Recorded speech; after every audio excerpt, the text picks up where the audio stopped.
sikat ng araw. Ako ay di nadalaw ng katamaran, pinipigilan akong gumalaw. Gusto ko lang naman na maupo lang dito sa may veranda, panoorin ang buong paligid habang nakatutong yung paboritong sonata.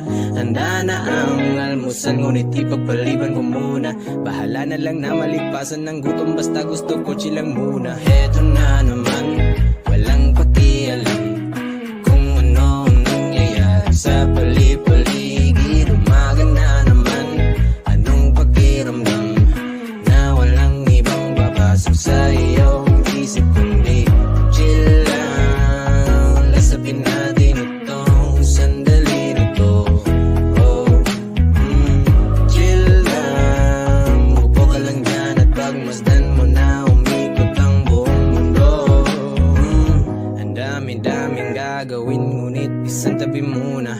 Walang pake kahit magpatong-patong mga problema.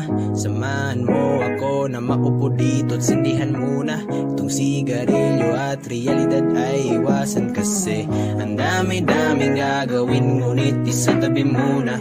Walang pake kahit magpatong-patong mga problema. Samahan mo ako na maupo dito at sindihan muna itong sigarilyo at realidad ay iwanan kasi eto na naman, walang pakialam kung ano ang nangyayari sa paligid. Umaga na naman, anong pakiramdam na walang ibang papasok sa iyong isip kundi chill lang. Lasapin natin